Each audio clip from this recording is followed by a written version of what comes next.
এই সংসারের সব থেকে বড় সুখ কি? কেউ বলবেন নিজের লক্ষ্য প্রাপ্ত করা, কেউ বলবেন ধন উপার্জন করা, কেউ বলবেন নিদ্রাই সব থেকে বড় সুখ, কেউ বলবেন রাজ্য লাভ করা, আবার কেউ বলবেন মাতার হাত থেকে খাবার খাওয়া, আদি ইত্যাদি। কিন্তু যদি সত্যি কথা বলি, এই সংসারের সব থেকে বড় সুখ হল সেবা করা। কখনো কাউকে সেবা করে দেখুন। এই সেবা দ্বারা অন্য কোনো মানুষের আশীর্বাদ লাভ করাতেই সুখ রয়েছে। আপনার সেবা ভাব দ্বারা যখন কোনো মানুষ নিজের অন্তরাত্মা থেকে আপনাকে আশীর্বাদ করে, তার থেকে বড় সুখ আর কিছুই নেই। কারণ প্রত্যেক মানুষের মধ্যে ঈশ্বর বাস করেন। নরের সেবাই হল নারায়ণের সেবা। নিষ্কাম সেবা করাই হল সব থেকে বড় সুখ। তাই নিজের অন্তরে সেবার এই ভাব জাগ্রত করুন। যে সুখের কথা আমি বলছি, সেই সুখ অনুভব করেই দেখুন। এই মন সুপ্রসন্ন হয়ে বলবে, রাধা রাধা। মানুষের এই জীবন, মানুষ জন্ম নেয়, একটা নির্দিষ্ট সময়ের পরে এই সংসার ত্যাগ করে চলেও যায়। এবার শুধু এটাই আবশ্যক নয় যে এই জীবনকালকে আপনি যাপন করবেন, শুধু এটাই গুরুত্বপূর্ণ নয়। আবশ্যক এবং গুরুত্বপূর্ণ হলো এটা যে এই জীবনকালে আপনি এমন কিছু করেন যাতে এই সংসারের মঙ্গল হয়, যাতে এই সংসার আপনাকে মনে রাখে, আপনার থেকে প্রেরিত হয়, আপনার মতো হতে চায়, প্রত্যেক বছর আপনার জন্মতিথির অপেক্ষা করে, এমনভাবে আপনার জন্মদিন পালন করে যাতে সেটা মহোৎসবের আকার ধারণ করে। এবার এই জন্মদিন এমনি এমনি মহোৎসবে পরিণত হয় না। তখন হয় না যখন কোনো ব্যক্তি রাজার রূপে বা কোনো গোয়ালার রূপে জন্মগ্রহণ করে। তখন পরিণত হয় যখন একজন মানুষ জন্মগ্রহণের পরে এই সংসারকে কোনো শিক্ষা দিয়ে যান। কিভাবে একজন মানুষ গোয়ালা থেকে রাজা হতে পারে, কিভাবে একজন মানুষ অসত্য থেকে সত্যের পথে চলতে শুরু করেন, অধর্ম থেকে ধর্মের পথে চালিত হতে পারেন, কিভাবে অন্ধকার থেকে প্রকাশের দিকে যেতে পারেন, কিভাবে নিজের আত্মাকে পরমাত্মার সাথে মিলিত করতে পারেন।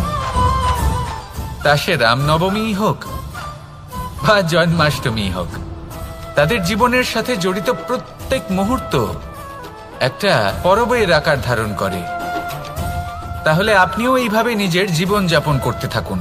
এই সংসারে শুধু ভালোবাসা বিতরণ করুন, কিছুটা এমন ভাবে বিতরণ করুন যাতে আপনি এই সংসার থেকে চলে যাওয়ার পরেও এই সংসারে আপনি শুধুই ভালোবাসা বিতরণ করতে পারেন। যদি আপনি এরকম করেন, সংসারকে প্রেরণা দেন, তাহলে আপনার জীবনও রাধা কৃষ্ণের প্রেমের মতোই অলৌকিক এবং দৈব হয়ে উঠবে। আসুন আর আমার সাথে ভালোবেসে বলুন, রাধা রাধা। আপনি এটা শুনে থাকবেন যে ছোট্ট একটা বালক, সে ঈশ্বরের প্রতিরূপ হয়। কিন্তু এমন কেন বলা হয় তা কি আপনি কখনো ভেবে দেখেছেন? আমি আপনাকে বলছি। কোন একটা ছোট্ট বালককে দেখুন, সে কি করে? সকলকে সমান চোখে দেখে। ওর মনে না কোনো ছলনা রয়েছে, না কোনো কপটতা, না অহংকার রয়েছে, আর না কোনো বিষয় নিয়ে কোনো চিন্তা। সকলকে সে সমান চোখে দেখে আর নিজের মধ্যেই প্রসন্ন থাকে, সকল বিকার থেকে মুক্ত। এগুলোই তো সেই গুণ সেই বালকের মধ্যে, যা হলো ঈশ্বর স্বরূপ। এবার ভেবে দেখুন, যদি প্রত্যেকটা মানুষ এই ছোট বালকের মতো সেই সব গুণ নিজের মধ্যে জাগ্রত করে তোলে, তাহলে কি হবে? তারাও ঈশ্বর তুল্য হয়ে উঠবে। তাই আপনিও এটাই করুন, নিজের মনকে বিকার মুক্ত করুন সেই ছোট্ট বালকের মতো। মনের মধ্যে না কোনো চিন্তা রাখবেন, না মোহ, না ক্রোধ, না কোনো রকমের ছলনা বা কপটতা। সবাইকে সমান চোখে দেখুন আর নিজের মনেই প্রসন্ন থাকতে শিখুন। এই মন প্রেমময় হয়ে বলবে, রাধা রাধা। মানুষের জীবন বড়ই বিচিত্র হয়। যেই মুহূর্তে জন্ম নেয়, একটা প্রতিস্পর্ধায় প্রবেশ করতে থাকে। মানুষ জন্ম নেয় আর প্রতিস্পর্ধা শুরু হয়ে যায় ভাই এবং বোনের মধ্যে সর্বশ্রেষ্ঠ হবার, সবার থেকে এগিয়ে থাকার। তারপরে সে যায় গুরুকুলে। নিজের বন্ধুদের মধ্যে সর্বশ্রেষ্ঠ হওয়ার প্রতিস্পর্ধা শুরু হয়। এবার সেখান থেকে বাইরে বেরিয়ে সংসার জীবনে প্রবেশ করে ধন উপার্জনের প্রতিস্পর্ধা শুরু হয়। তা সে যুদ্ধই হোক বা কলা হোক, এই প্রতিস্পর্ধা কখনোই আমাদের পিছু ছাড়ে না। তাই যদি প্রতিস্পর্ধা করতেই হয়, তাহলে আমরা মানুষকে সাহায্য করার প্রতিস্পর্ধা কেন করব না? এমন এক প্রতিস্পর্ধা যাতে যে কেউ জিতুক বা যে কেউ হারুক না কেন, লাভ সকলের হবে। সকলের মধ্যে প্রেম বিতরণ করতে থাকুন, এইভাবেই আনন্দ বিতরণ করতে থাকুন, আর আমার সাথে ভালোবেসে বলুন, রাধা রাধা।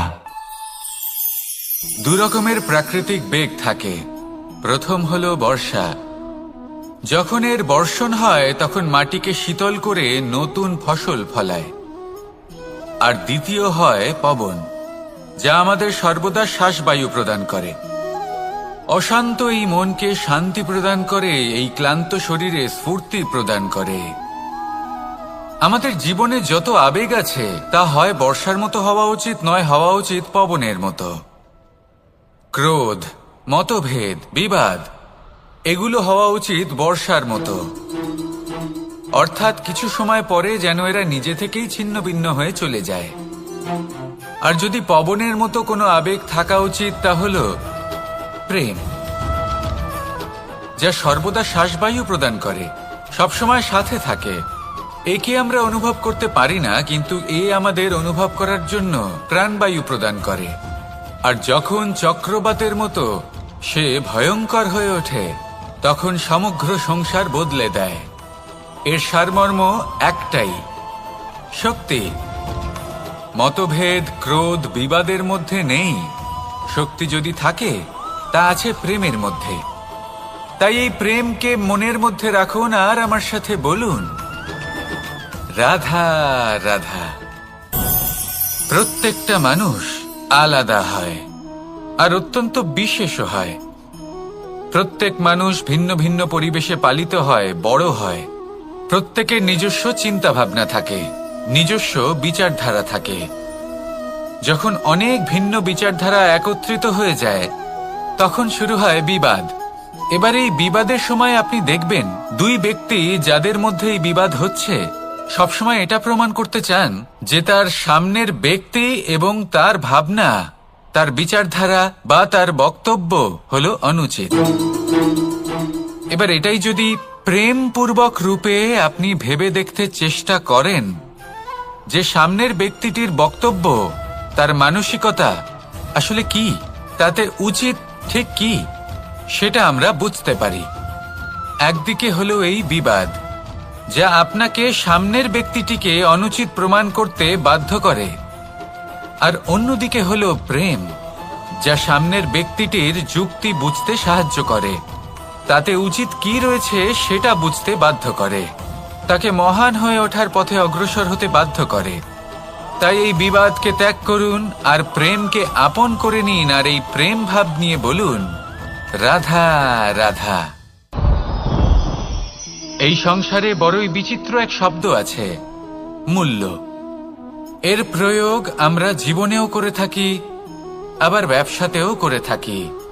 একজন উদ্যোগপতি সবসময় বলেন, ব্যবসার মূল্য সবসময় উচ্চমান হওয়া উচিত, তাতে লাভ বেশি। অন্যদিকে আরেকজন ব্যক্তি যিনি পরোপকারী, যিনি ঈশ্বরের দর্শনের অভিলাষী, তিনি বলেন জীবনের মূল্য সব থেকে উচ্চমান হওয়া উচিত। অনেক সময় মানুষ কি করে থাকেন, ব্যবসার এই মূল্য, তা উচ্চতার শিখরে পৌঁছানোর লোভে জীবনের মূল্য নামিয়ে ফেলেন। যেখানে এই সমগ্র সংসার প্রেমের দ্বারা চালিত হয়। প্রেমই হলো এই সংসারের আধার। এবার যদি আপনি প্রেম করতে শিখে যান, তাহলে ব্যবসাতে নিশ্চিত রূপে লাভের সাথে সাথে কীর্তি এবং যশ লাভও করতে পারবেন। তা আমি নিশ্চিত রূপে বলতে পারি, কারণ ব্যবসাতে ওঠা নামা এসব চলতেই থাকে। জীবনকে আপনি যদি একবার উচ্চতায় নিয়ে যেতে পারেন, তাহলে তা কখনোই নামবে না। আসুন আর আমার সাথে ভালোবেসে বলুন, রাধা রাধা। যা বাধা দেয় তা হলো অবরোধ, যা এগিয়ে নিয়ে যায় তা হলো বিকাশ, আর যা ভাগ করে দেয় তা হলো গুণ। আপনি সবাইকে আনন্দ দিন, তার বদলে আপনিও আনন্দ পাবেন। আপনি সবার মধ্যে প্রেম ছড়ান, আপনিও তার বদলে প্রেমই পাবেন। এই দেখুন না, মেঘেদের দেখুন। এই যে মেঘ, এই মেঘের গুণ এইটা নয় যে এরা জল সংগ্রহ করে রাখে। এদের গুণ হলো এটাই যে এই মেঘ সকলের মধ্যে জল ভাগ করে দেয়। ধরিত্রীর এবং জগতের তৃষ্ণা নিবারণ হয়। সূর্য, সূর্যের গুণ এইটা নয় যে সে সব থেকে বেশি তেজস্বী। তার গুণ হলো এটাই যে সে নিজের তেজ সবার মধ্যে ভাগ করে দিতে পারে।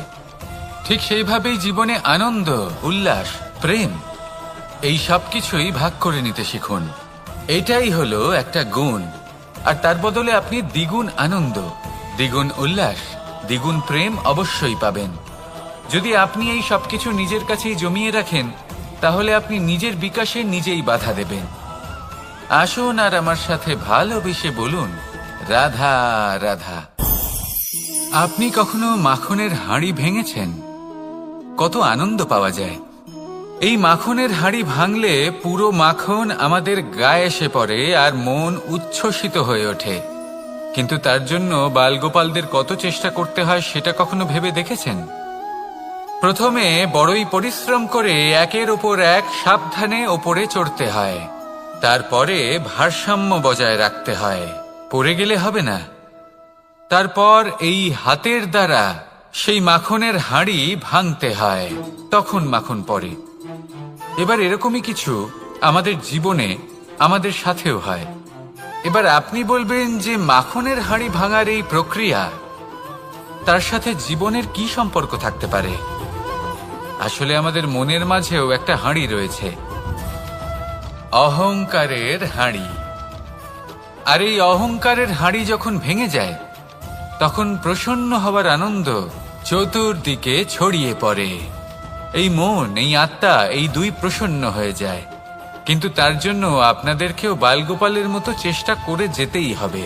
ভারসাম্য বজায় রাখতেই হবে মনের মাঝে এবং এই বুদ্ধিতে, ভালো এবং মন্দের মধ্যে, লোভ এবং পরমার্থের মধ্যে। আর তারপর নিজে হাতে অহংকারের এই হাঁড়ি ভেঙে দিতে হয়। দেখুন, যদি ঈশ্বরের সঙ্গ লাভ করতে চান, তাহলে অহংকারের এই হাঁড়ি ভাঙতেই হবে। আসুন আর আমার সাথে ভালোবেসে বলুন, রাধা রাধা। মুঠো হাতের শক্তি বেশি, মুঠো খুললেই তা দুর্বল। তা এমন কি থাকা উচিত এই বন্ধ মুঠোয় যা লাখের সমান? মানসিকতা এবং স্বপ্ন। মানুষ জন্মগ্রহণ করে, তার মানসিকতা সময়ের সাথে উন্নত হয়। মানসিকতা অনুযায়ী সে স্বপ্ন দেখে, আর সেই স্বপ্ন সার্থক করতে সে পরিশ্রম করতে থাকে। কিন্তু খুব গুরুত্বপূর্ণ একটা কথা আছে যা আপনার মনে রাখা উচিত।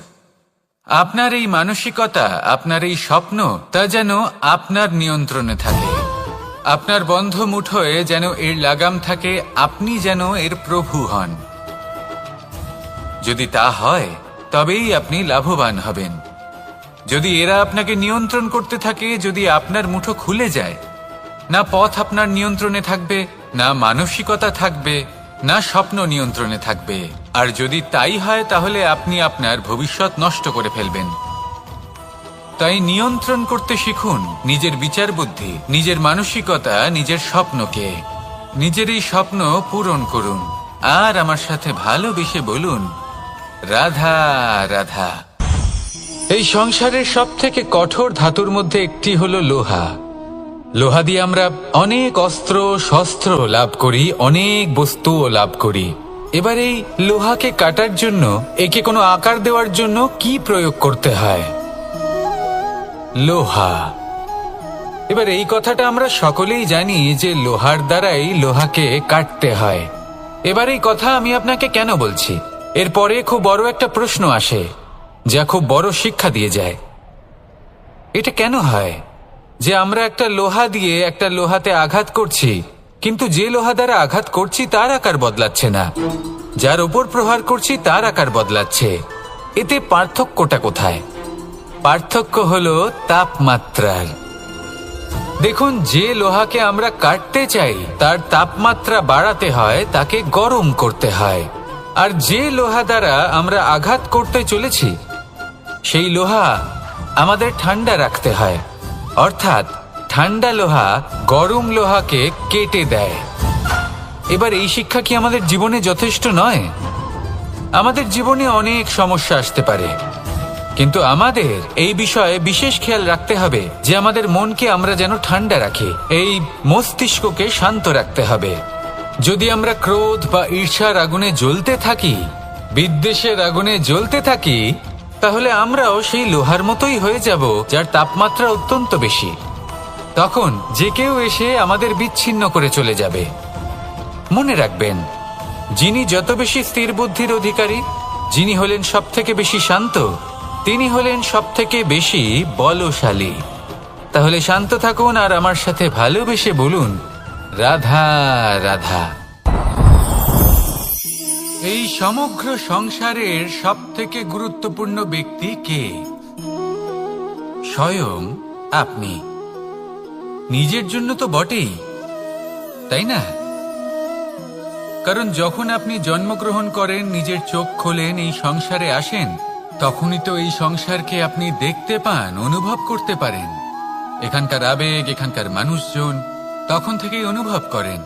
যদি আপনি না থাকেন তাহলে এই সংসারের অস্তিত্ব আপনার কাছে শূন্যের সমান, তাই না?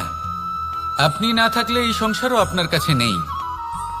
এবার সবাই বলবেন যে এ তো সত্যি কথা, সেই অনুযায়ী তো আমার স্বার্থপর হওয়া উচিত, অহংকারী হওয়া উচিত, কারণ আমার কাছে আমিই তো সবকিছু। দৃষ্টিভঙ্গি পাল্টে দেখুন। আপনার কাছে সব থেকে বেশি গুরুত্বপূর্ণ ব্যক্তি কে? আপনি নিজেই। সেই মানুষটি কেমন হওয়া উচিত একটু ভেবে দেখুন। সবসময় সকলকে সাহায্য করুন, একসাথে মিলে পরিশ্রম করুন, সাহায্য করুন অন্যদেরকে। এটা অতি আবশ্যক। এবং তার থেকেও বেশি গুরুত্বপূর্ণ হলো এটাই যে আপনার মনে যেন কখনো এই বিষয়ে ভয় না থাকে যে আমি আমার প্রিয়জনদের, আমার কাছের মানুষগুলিকে হারিয়ে ফেলব। এই ভয় কখনোই মনের মধ্যে থাকা উচিত নয়। যদি ভয় থাকে তাহলে থাকুক এই বিষয়ে যে সকল মানুষ আমার জীবন থেকে, আমার থেকে দূরে চলে যাচ্ছেন, তাদের বাধা দিতে দিতে আমি যেন নিজেকেই না হারিয়ে ফেলি, নিজের অস্তিত্বকেই না হারিয়ে ফেলি, নিজের ব্যক্তিত্বকে, নিজের বিচারধারাকে, নিজের করুণার শক্তি না হারাই। তাহলে এই ভয় ত্যাগ করুন আর আমার সাথে ভালোবেসে বলুন, রাধা রাধা। মানুষের দুটো রূপ রয়েছে। এক, আমাদের এই মুখ, যা শুধুই চোখে দেখা যায়। আর দ্বিতীয়, আমাদের এই মন, যা শুধুমাত্র অন্তরাত্মা দ্বারা দেখা যায়। এবার আমাদের এই মুখ, তা ঈশ্বর সকলকেই আগে থেকেই প্রদান করেছেন। কিন্তু এই মন কেমন হবে তা আমাদের জীবনের অনুভূতি এবং আমাদের জীবনের লক্ষ্য এগুলি সুনিশ্চিত করে। অর্থাৎ নেত্র দিয়ে দেখা যায় আমাদের এই মুখ, তা শুধুই এই কারণে প্রয়োজন যাতে সংসার আমাদের দেখতে পায়, আমাদের চিনতে পারে। কিন্তু যদি এই সংসারে আপনি প্রকৃত অর্থে মান সম্মান লাভ করতে চান, তাহলে নিজের অন্তরাত্মাকে আপনাকে বিকশিত করতেই হবে। দেখুন, কথায় আছে এই যে অসুর, তা শারীরিকভাবে উপস্থিত নয়, তা মনের মধ্যে থাকে। যদি এই মন থেকে অসুরকে বের করে দেওয়া যায়, তাহলে শরীরে তা উপস্থিত থাকবেই না। তাই মনকে শুদ্ধ করুন আর আমার সাথে ভালোবেসে বলুন, রাধা রাধা। প্রয়াস, পরিশ্রম, এই শব্দগুলি শুনতে হয়তো ছোট মনে হয়, কিন্তু এর মূল্য অনেকটাই অধিক। এবার প্রয়াসও কিন্তু দুই ধরনের হয়। একটা প্রয়াস তাই যা আমরা নিজের মন থেকে, অন্তর থেকে সমগ্র শক্তি দিয়ে করার চেষ্টা করি। এবারে এই প্রয়াস প্রচেষ্টার নামান্তর। কিছু প্রয়াস এমনও হয় যেমন দ্রুতক্রীড়া খেলা। মানুষ বলেন, আজ একটু প্রয়াস করি, একটু দ্রুতক্রীড়া খেলেই দেখি, যদি বিজয়ী হই তবে ভালো ব্যাপার, যদি না হই তবে আর কখনো খেলবো না। এটাও কিন্তু প্রয়াস, কিন্তু এই প্রয়াস পরিশ্রম নয়। পাণ্ডবদের দেখুন, ওনারা যখন পরিশ্রম করেছিলেন তখন খাণ্ডবপ্রস্থকেও ইন্দ্রপ্রস্থ বানিয়েছিলেন। দ্যুতক্রীড়া খেললেন, সেই মুহূর্তেই ইন্দ্রপ্রস্থ হারিয়ে ফেললেন। পরিশ্রম করলেন, সগৌরবের রাজা হলেন। দ্যুতক্রীড়া খেললেন, তখন এক মুহূর্তে রাজা থেকে নিঃস্ব হয়ে গেলেন। সারমর্ম এটাই যে দ্যুতক্রীড়া কখনো কখনো আপনার মিত্র হতে পারে, কখনো সে আপনাকে বিজয়ী করতে পারে, কিন্তু প্রয়াস এবং পরিশ্রম যখন একসাথে মিলিত হয় তখন তা সর্বদাই আপনার সাথে থাকে। প্রয়াস করতে থাকুন, পরিশ্রম করতে থাকুন, আর আমার সাথে ভালোবেসে বলুন, রাধা রাধা। লোকে বলে মানুষ নিজের ভবিষ্যৎ জন্ম থেকেই লিখিয়ে আনে, অর্থাৎ এখানে এই কপালে।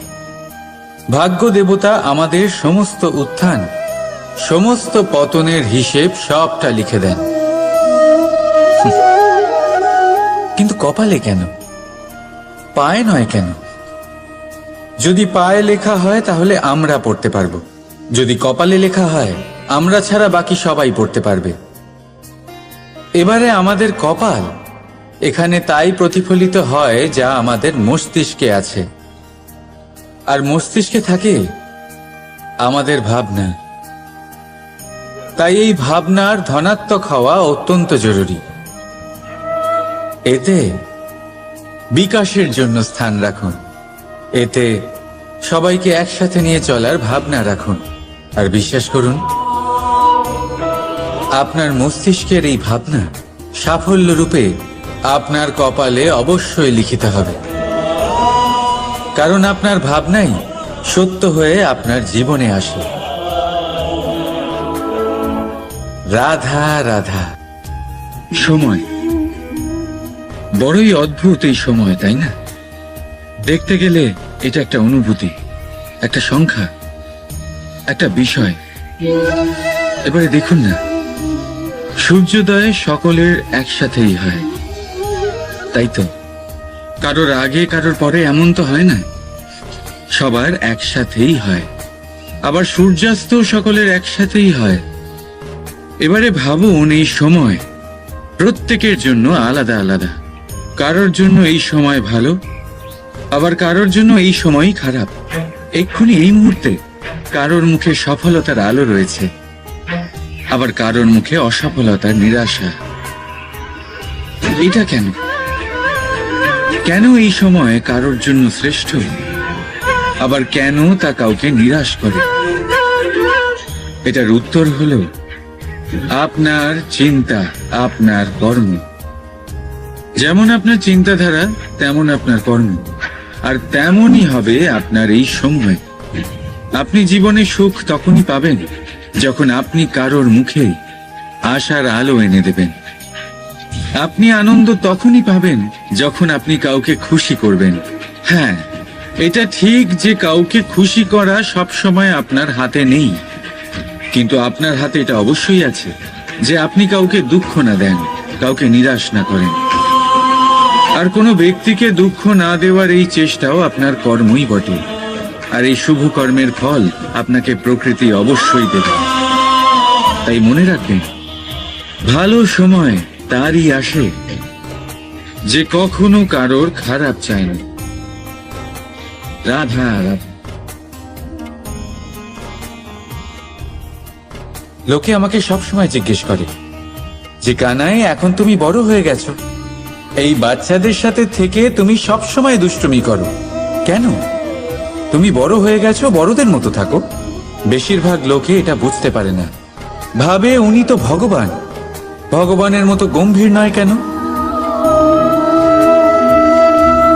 এবারে আমি কি করে বোঝাবো সবাইকে যে আমার ভগবান হওয়ার পিছনে যে সবচেয়ে বড় রহস্য, তা হলো এই বাচ্চারাই। আমার শক্তি কোথা থেকে আসে? সমস্ত সমস্যার সমাধান করার শক্তি এই বাচ্চাদের থেকেই তো আসে। জীবনে বাঁচার শক্তি, সংসারকে প্রেম শেখাবার শক্তি এই বাচ্চাদের থেকেই আসে, কারণ বাচ্চাদের থেকে বড় কোনো ভগবান হয় না।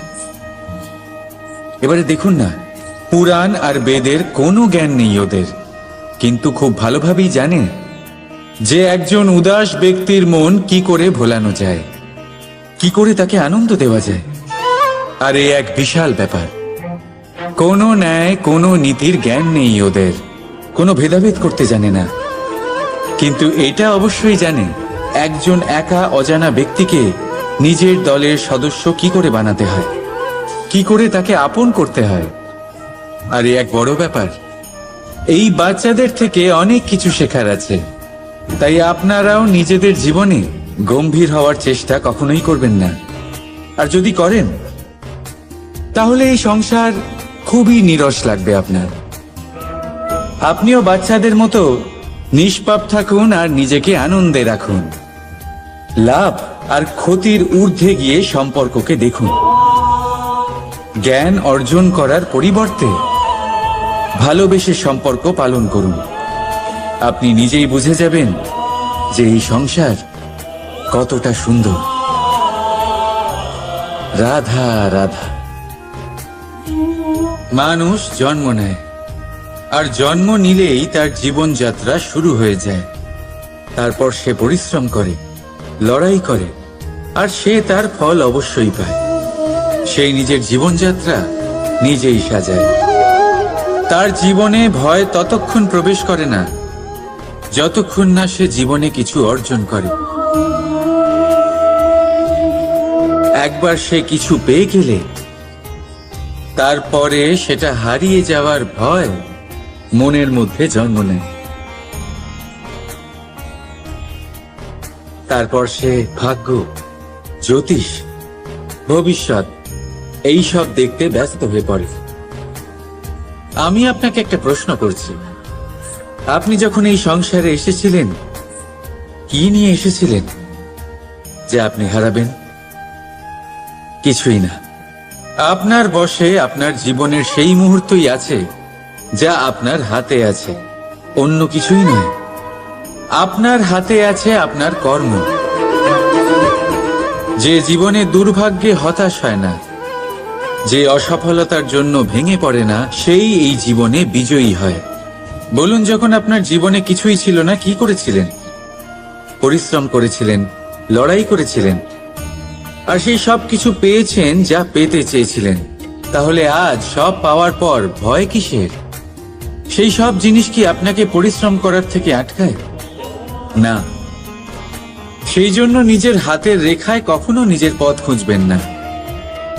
কারণ এই সংসারে যাদের হাতই নেই, তারাও নিশ্চিতভাবে তাদের নিজের পথ নিজেই বানিয়ে নেয়। তাহলে আপনার কি নিয়ে চিন্তা? রাধা রাধা।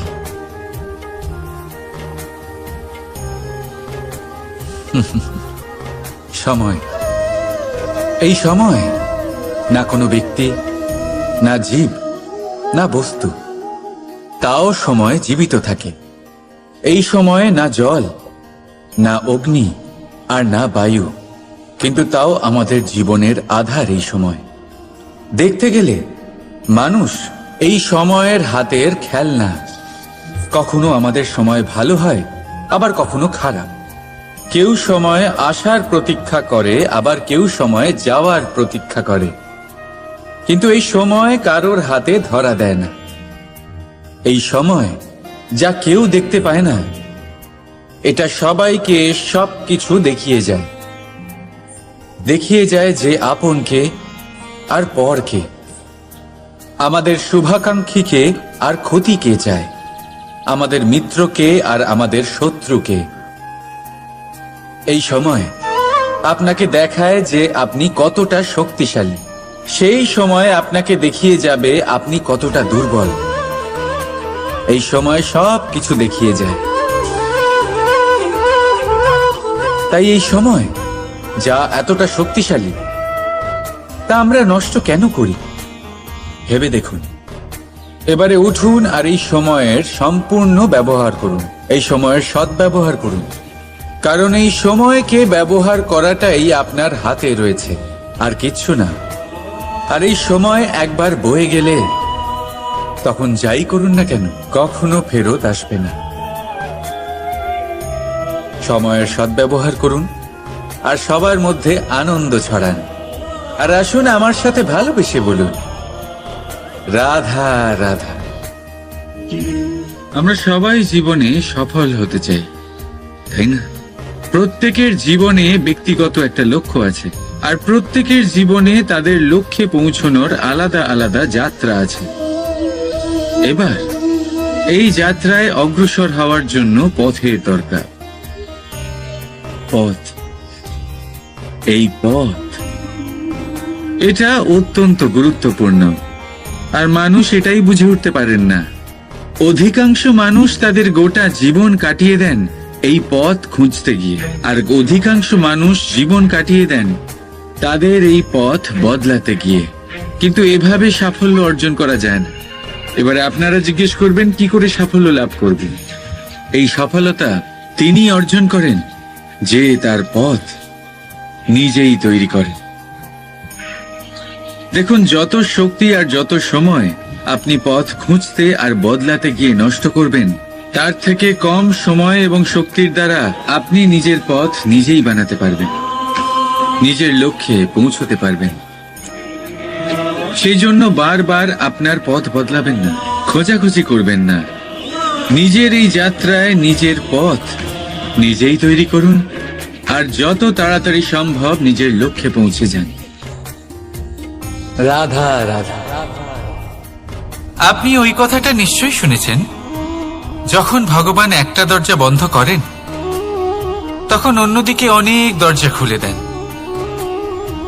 এবার এই দরজা, এই সমস্ত পথ আমরা দেখতে পাই না, অনেক সময় আমরা বুঝতে পারি না, হারিয়ে যায় সব। কখনো কখনো মনে হয় যে এই কথাটাই মিথ্যে, কিন্তু আসলে তা তো নয়। তাহলে হারিয়ে যায় কেন? কারণ আমরা সময় নষ্ট করি এই দরজার দিকে তাকিয়ে থেকে। ভাবি এই বুঝি দরজা খুলবে, এবার দরজা খুলবে। অপেক্ষা করতে করতে আমরা অনেক সময় নষ্ট করে ফেলি।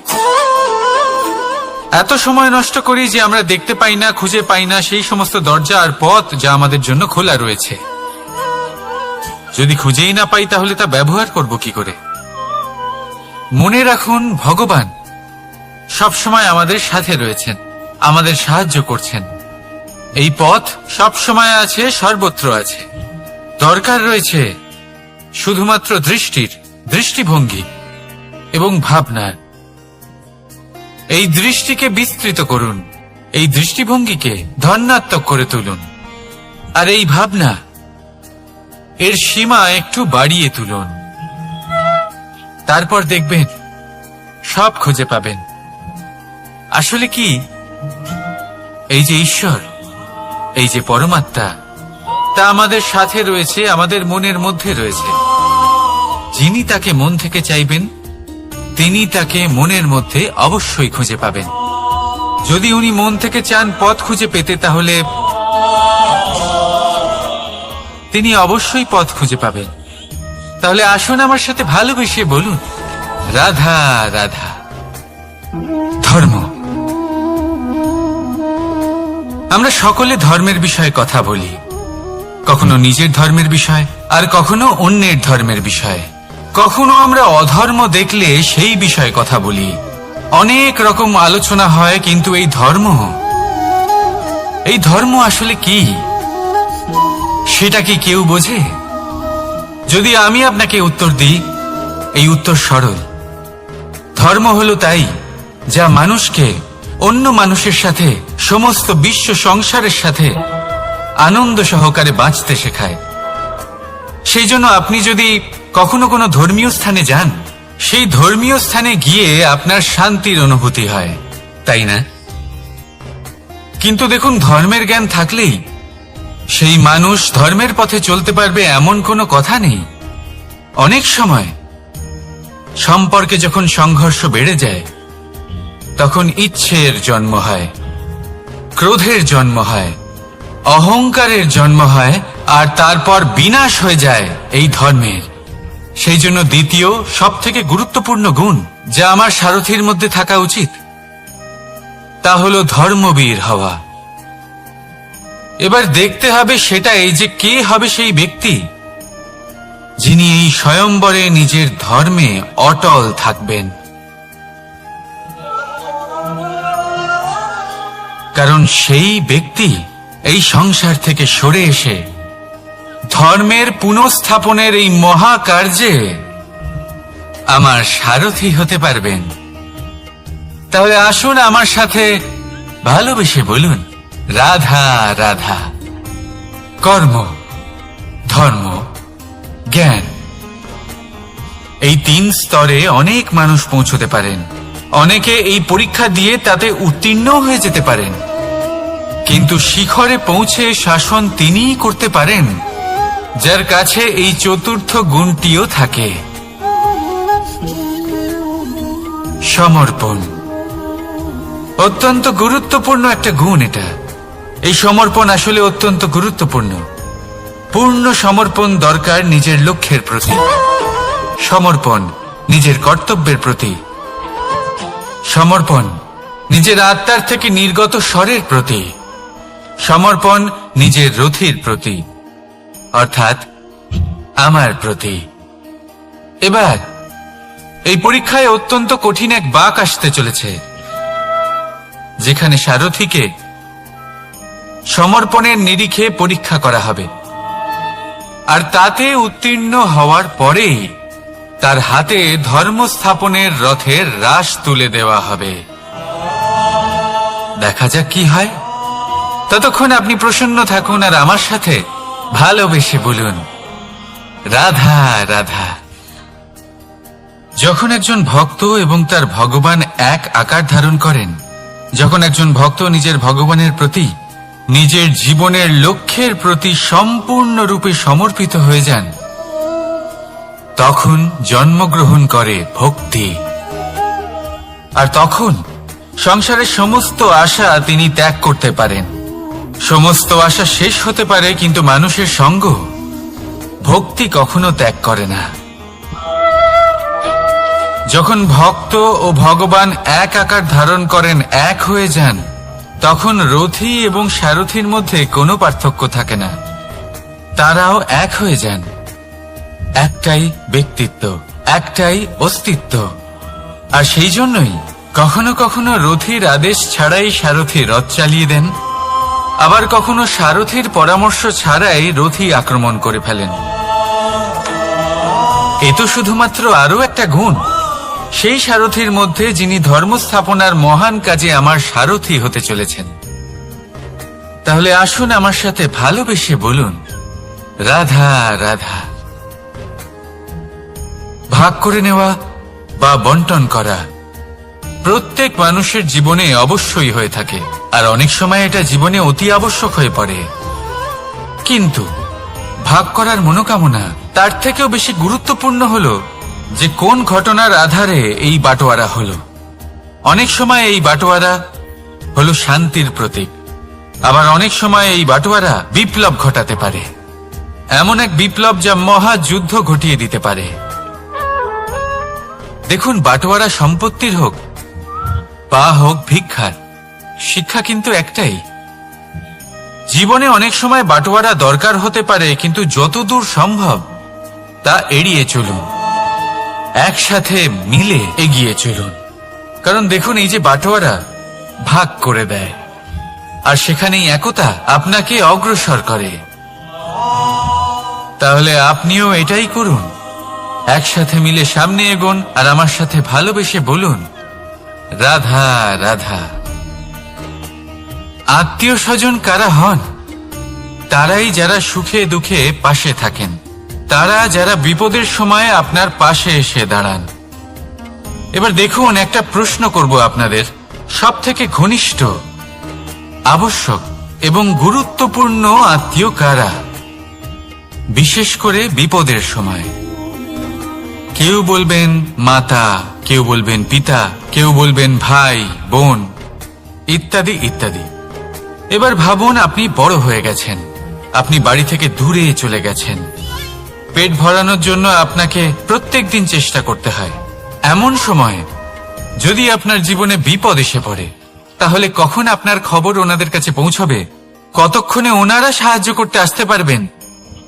এরকম এক সময় সব থেকে গুরুত্বপূর্ণ আত্মীয় হন আপনার প্রতিবেশী, কারণ তারাই সেই মুহূর্তে আপনার সব থেকে কাছে।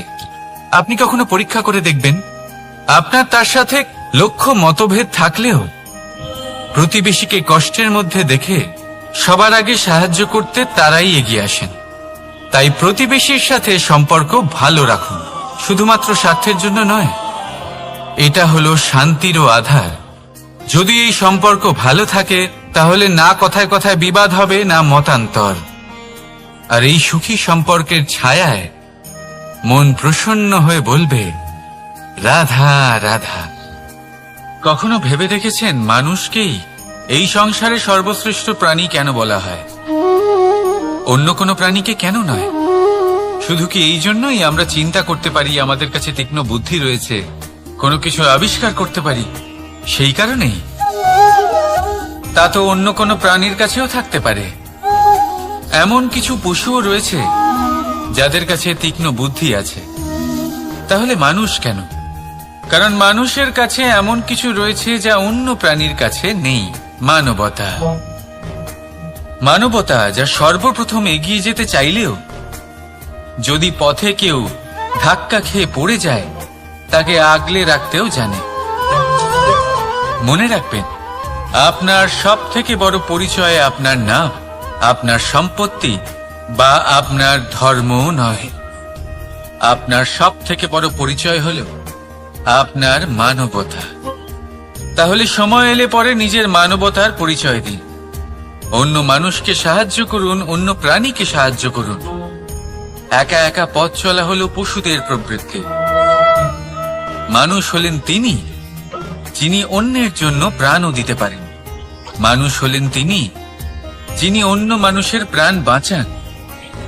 সেই মানবতাকে জাগিয়ে তুলুন আর এই জীবন বাঁচতে শুরু করুন। আর হ্যাঁ, আমার সাথে ভালোবেসে বলুন, রাধা রাধা। এই সংসারে মাতা পিতা তার সন্তানকে সব থেকে বড় উপহার কি দিতে পারেন? বৈভব, সুযোগ সুবিধা, বাড়ি, নাকি আশেপাশের পরিবেশ? এই সংসারে মাতা পিতা তার সন্তানকে সব থেকে বড় উপহার শিক্ষা দিতে পারেন, কিন্তু তার জন্য সময়ের প্রয়োজন হয়। এবার এই সময় অত্যন্ত অদ্ভুত। সময়ের ধারণা সবার রয়েছে। কখনো কখনো কিছু কঠিন সময় বরদানের মতো আমাদের সম্মুখে আসে। এরকম কোন সমস্যার কথা যদি আমি বলি, যেমন যুদ্ধ, মহামারী, মহা অসুখ, এরকম সময় আমাদের কাছে যথেষ্ট সময় থাকে। এই সময় আমরা চিন্তা করি, ভয়ভীত হই, কে জানে কত সম্পত্তির ক্ষয়ক্ষতি হবে। এবার এই সময় কিভাবে কাটিয়ে ওঠা যায়? অশুভ চিন্তা তার মনের মধ্যে বাসা বাঁধে।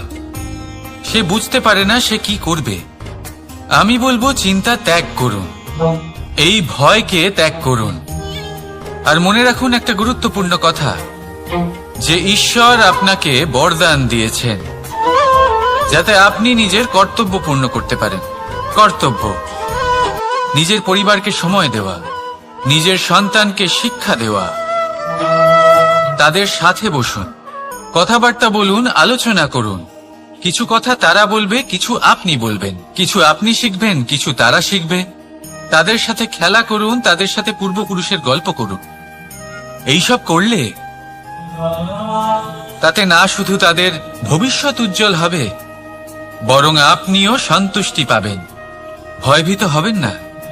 আজ বর্তমানে আপনি কি করতে পারেন যাতে আপনার বর্তমান সঠিক হবে এবং ভবিষ্যৎ উজ্জ্বল হবে, তাতে একাগ্র হন।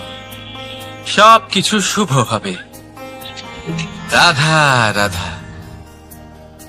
দাদা আমাকে সব সময় জিজ্ঞাসা করেন যে, কানাই, তোমার এই মুখের হাসি,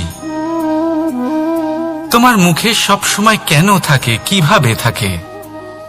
সামনে শত্রুপক্ষকে দেখেও ধৈর্য হারাও না। কেউ তোমার নিন্দে করলেও তার সাথে ঝগড়া করো না। কেউ তোমার বিষয় খারাপ ভাবলেও তাকে ঘৃণা করো না। কিভাবে আর কেন করো? আপনার মনেও নিশ্চয়ই এই প্রশ্ন আসে। এবারে বলি, এর উত্তর অত্যন্ত সরল। কখনো দেখেছেন গরু আর তার বাচ্চাকে কিভাবে সে তার মায়ের দুগ্ধ পান করে?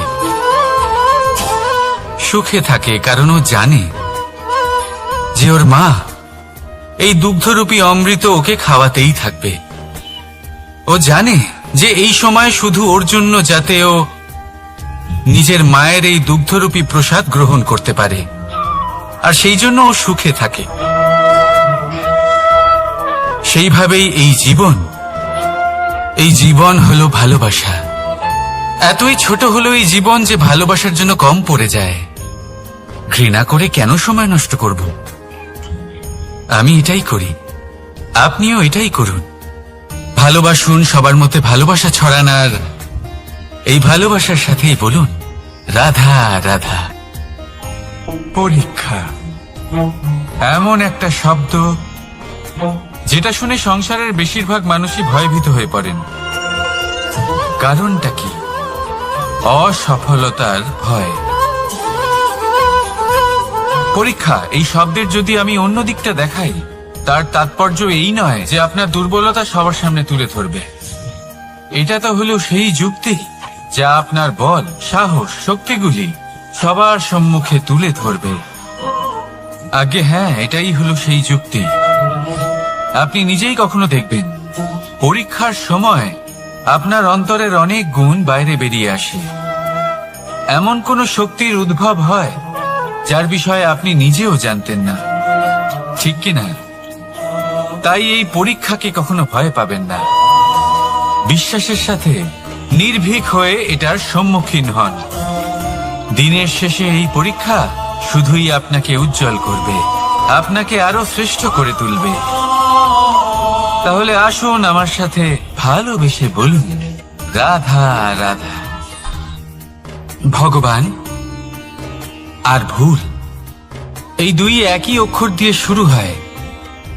শুধু তাই নয়, এদের দুজনের রাশিও সমান। এবারে আপনারা বলবেন যে ভগবান, ভুল, এদের মধ্যে কিভাবে মিল থাকতে পারে? অনেক বড় মিল আছে। না শুধু এ এক অক্ষর দিয়ে শুরু হয়, বরং এদের বিজয় মন্ত্রটাও এক। ভগবানকে মানুন, তাকে বিশ্বাস করুন, তাকে স্বীকার করুন। এটা করলে মনের দৃষ্টি থেকে ভগবানকে দেখা যায়, আর উনি আপনাকে সমৃদ্ধ করে তোলেন। ভুলের সাথেও এটাই ঘটে। নিজের ভুল স্বয়ং মেনে নিলে, স্বীকার করে নিলে সব কিছুই স্পষ্টভাবে দেখতে পাবেন। যেদিন থেকে আপনি নিজের ভুল মেনে নিতে শিখবেন, সেদিন থেকে সেই ভুল শোধরানোর প্রক্রিয়াও শুরু হয়ে যাবে।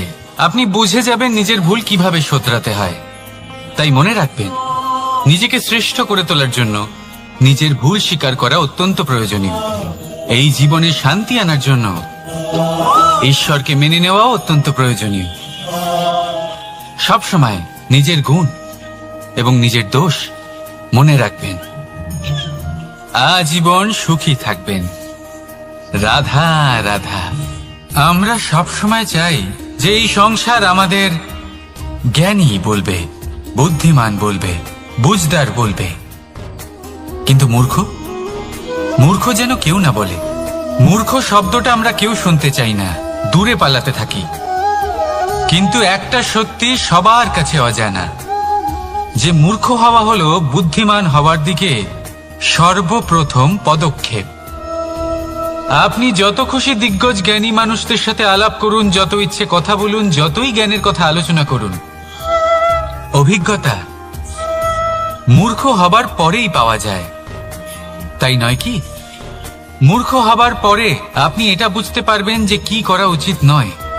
জ্ঞানী ব্যক্তি আপনাকে এটা বলবেন যে কি করা উচিত। আর এই সংসারে কি করা উচিত তার থেকেও অনেক বড় জ্ঞান হলো কি করা উচিত নয়। সেই জন্য সব সময় মনে রাখবেন, আপনার করা কিছু ভুল, আপনাকে যদি কেউ মূর্খ বানিয়ে থাকে, ছল চাতুরি করে থাকে, তাহলে কোনো ব্যাপার নয়। এটা শেষ পর্যন্ত আপনাকে আরো বুদ্ধিমান করে তুলবে। এই মুহূর্তে ধন্যাত্মক থাকুন। এই সংসার আপনাকে অবশ্যই জ্ঞানী বলবে। রাধা রাধা। আপনি কি কখনো একজন মালিকে একটা বাগানের যত্ন নিতে দেখেছেন? যদি কখনো একটা গাছে উই ধরে যায়, মালি তখন শুধু সেই গাছের নয়, সমস্ত বাগানের চিকিৎসা করায়। আপনারা হয়তো বলবেন, এ কেমন মূর্খতা? যখন ওই একটা গাছে লেগেছে সমস্ত বাগানের চিকিৎসা কেন করাতে হবে? এ তো অযথা পরিশ্রম করা। কিন্তু মালি খুব ভালো করে জানে যে উই হয়তো একটা গাছে লেগেছে কিন্তু তা সমস্ত বাগানকে নাশ করে দিতে পারে। এবার মালির এই শিক্ষা, এই জ্ঞান অন্য অনেক জায়গাতে প্রযোজ্য। এই সংসারে আমরা শুধুমাত্র নিজের পরিবারের কথাই চিন্তা করি, তাদের যত্ন নিই, চেষ্টা করি যেন তারা ভালো থাকেন, সুখে থাকেন। আর সেই সময় এই সমাজের কিছু বিরোধী মনোভাব এই সমাজকে গ্রাস করে ফেলে, এই সমাজকে নষ্ট করে ফেলে, কিন্তু আমাদের নজর শুধু আমাদের পরিবারে থাকে। সেই জন্য যখন কথা ওঠে রাষ্ট্রের, দেশের, তখন তার জন্য সিদ্ধান্ত নিতে হবে, তখন তার জন্য ত্যাগ করতে হবে। আর মনে রাখবেন, যে সমস্যায় আসুক তার সমাধান পূর্ণরূপে বাঞ্ছনীয়। এই সংসারে প্রত্যেক ব্যক্তি যদি নিজের পরিবারেরও খেয়াল রাখেন এবং সমাজেরও খেয়াল রাখেন এবং সঠিকভাবে এই দেশেরও খেয়াল রাখেন, তবেই এই দেশ সম্পন্ন হতে পারবে। তাহলে আপনিও সেই প্রয়াস করুন আর আমার সাথে ভালোবেসে বলুন, রাধা রাধা। কথায় বলা হয়, জীবনে ভালোবাসাই হলো সুখের মূল। এটা সত্য। এবার প্রশ্ন হলো এটাই যে এই ভালোবাসা কার সাথে করা উচিত? যদি আপনি কিছুক্ষণের জন্য সুখ পেতে চান, তাহলে ভালোবাসুন নিজের রুচি মতো। যদি আপনি কিছুদিনের জন্য সুখ পেতে চান, ভালোবাসুন নিজের বন্ধুদের। যদি আপনি কয়েক মাসের জন্য, কয়েক বছর বা অনেক বছরের জন্য সুখী হতে চান, তাহলে ভালোবাসুন নিজের পরিবারকে, মাতা পিতা, নিজের সন্তান, স্বামী স্ত্রী, নিজের আত্মীয়দের। কিন্তু যদি আপনি চিরকালের জন্য সুখী হতে চান, তাহলে ভালোবাসতে হবে শুধু নিজের কর্মগুলিকে। কারণ সম্পর্ক যেমনই হোক না কেন, কখনো না কখনো ভেঙে যাবেই। এই সংসার হলো এমনই যে যাদের সঙ্গ আমরা পাই, তাদের সঙ্গ একদিন ত্যাগ করতে হয়। শুধু কর্মই হলো এমন এক সঙ্গ যা কখনো আপনাকে ত্যাগ করবে না। আপনার মৃত্যুর পরেও এই কর্ম আপনাকে বাঁচিয়ে রাখবে। তাই সবসময় মনে রাখবেন, এই কর্ম ধর্ম মনে করে পালন করা উচিত।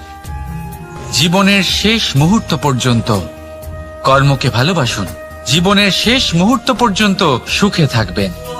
আর আমি তো সবসময় বলি, শুধু কর্ম করতে থাকো, ফলের চিন্তা করো না। তাহলে আসুন আর আমার সাথে ভালোবেসে বলুন, রাধা রাধা। দ্বিধাবোধ। অনেক সময় আমরা জীবনে সেই বাঁকে এসে পৌঁছই যেখানে আমরা বুঝতেই পারি না যে এবার কোন দিক নির্বাচন করা উচিত। কখনো এদিকে যাওয়া উচিত মনে হয়, কখনো ওদিকে যাওয়া উচিত মনে হয়, কখনো দুদিকেই যাওয়া প্রয়োজনীয় বলে মনে হয়, কিন্তু তা তো সম্ভব নয়।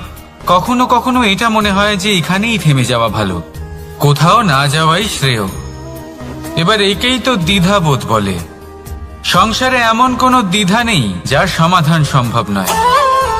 এই দ্বিধাবোধ স্বাভাবিক। আর আপনার এই দ্বিধাকে আমি একটু সরল করে দিই। দ্বিধাগ্রস্ত হয়ে নির্বাচন করলে তখন এটা মাথায় নিয়ে করবেন যে আপনার এই নির্বাচনের ফলে এই সংসারের ওপর, এই সমাজের ওপর কি প্রভাব পড়তে পারে। নিজের লাভ ক্ষতির বিষয়ে ভাবা ছেড়ে দিন আর কর্ম করুন সংসারের মঙ্গলের জন্য, আগামী প্রজন্মের মঙ্গলের জন্য। ভাবুন আপনার এই নির্বাচনের জন্য কিভাবে তাদের জীবনের উদ্ধার সম্ভব। কারণ এই ভাবনাই হলো উচিত ভাবনা। কারণ অনেক সময় ওষুধ একটু কড়া মনে হতেই পারে, কিন্তু এই ওষুধই তো রোগ মুক্তি ঘটায়।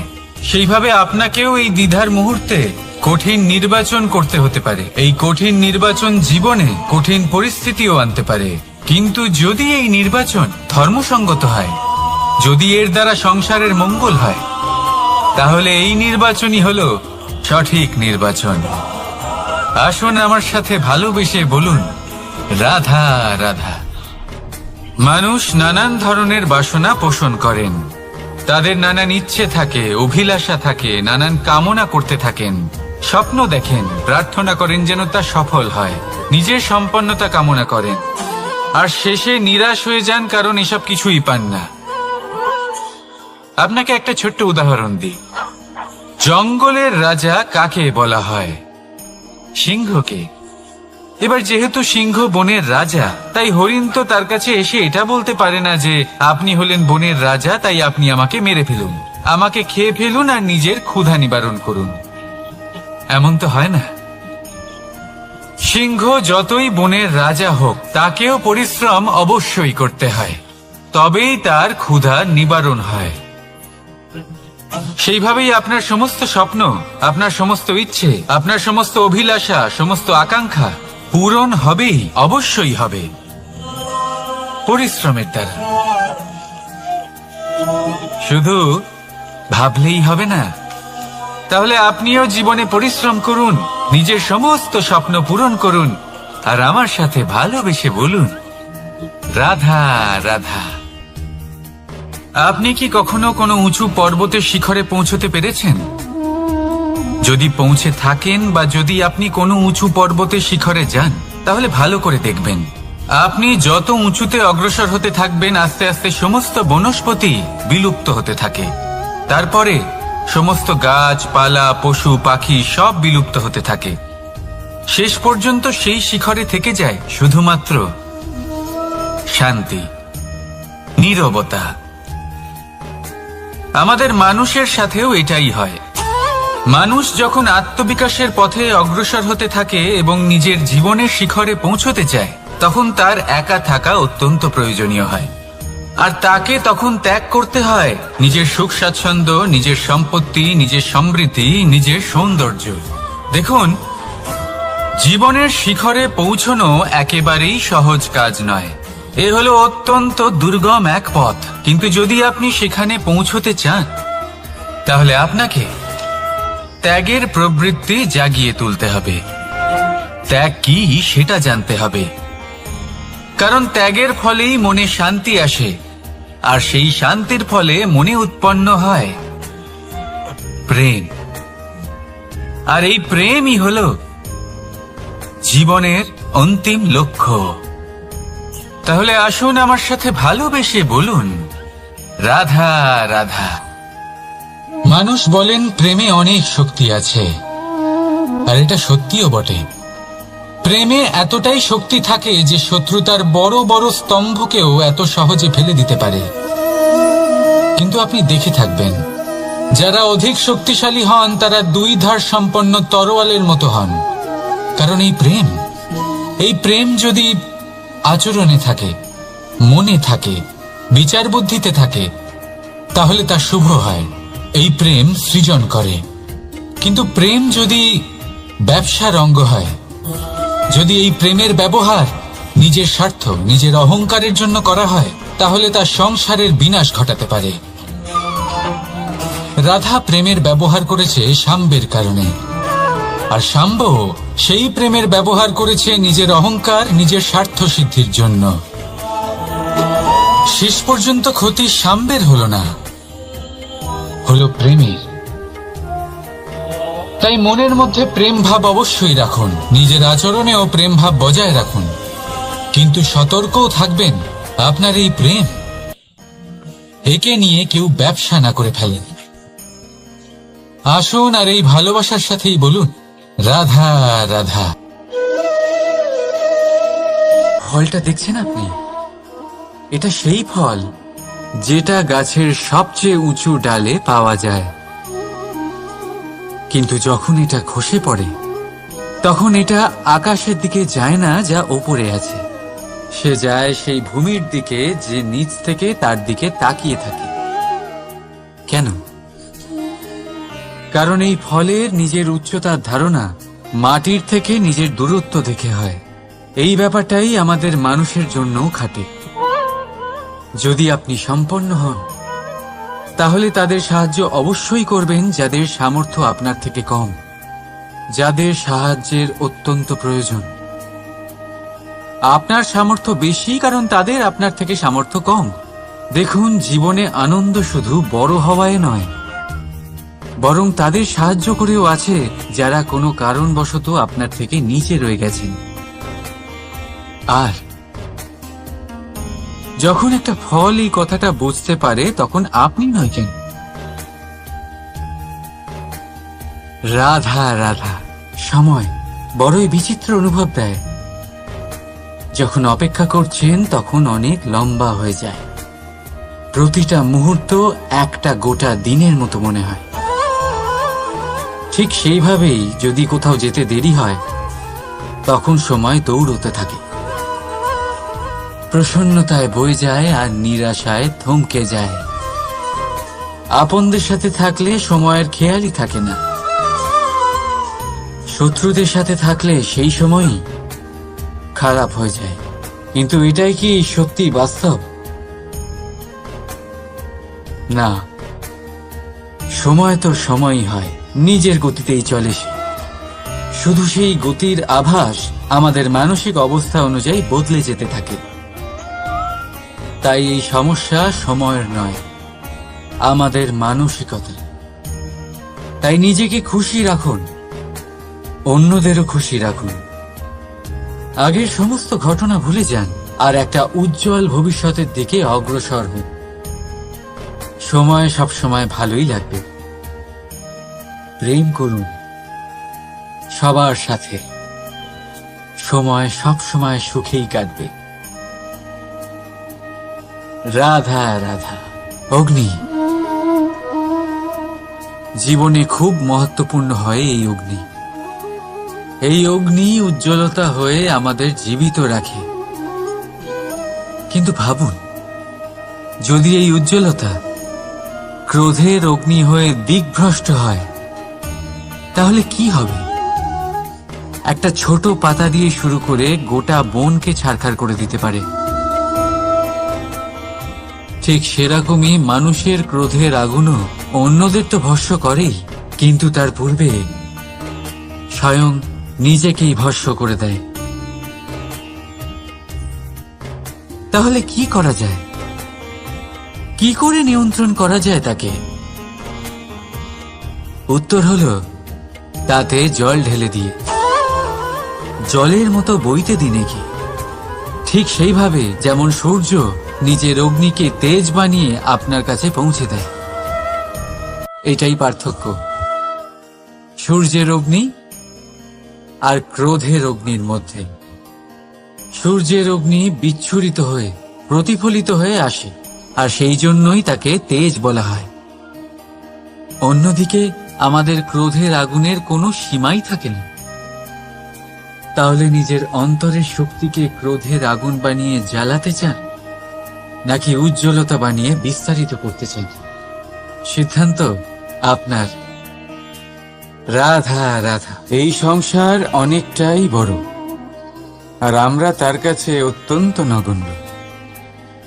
এই সংসারে এমন অনেক মানুষ পাওয়া যায় যারা বোঝান যে এই সংসারটা কতটা বড়, কতটা অদ্ভুত, কতটা সুন্দর। আর এই সংসার রচনা করে পরমেশ্বর কত মহান এক কাজ করেছেন। কিন্তু আপনি এই জীবনে মাত্র কয়েকজন মানুষকেই পাবেন যারা আপনাকে এটা বলবেন যে এই সংসারে আপনি কতটা গুরুত্বপূর্ণ, আপনি কতটা অদ্ভুত। যদি আপনি তাদের সাথে থাকেন তাহলে তারা নতুন কিছু সৃষ্টি করতে পারেন, এই সংসারকে আরো কতটা পবিত্র করতে পারেন। তাই এই সংসারকে গুরুত্ব না দিয়ে সেই মুষ্টিমেয় কিছু মানুষকে গুরুত্ব দিন, কারণ তারাই হলো আপনার আপনজন, আর তারাই আপনাকে সঠিক পথে চালিত করবে। মানুষকে তো বর্ষার স্রোতও বই নিয়ে যেতে পারে, তাকে সাগরও ডুবিয়ে দিতে পারে, কিন্তু গঙ্গা জল সবচেয়ে বেশি শুদ্ধ, কারণ তার কয়েক ফোঁটা মানুষকে মুক্ত করে দেয়। রাধা রাধা। এ হলো একটা পাতলা সুতো। ভাবছি যদি এটা দিয়ে আমি পোশাক বানাই তাহলে নিজের জন্য কত সুন্দর একটা পোশাক বানাতে পারবো। কিন্তু যদি এটা আমি, চিন্তা করবেন,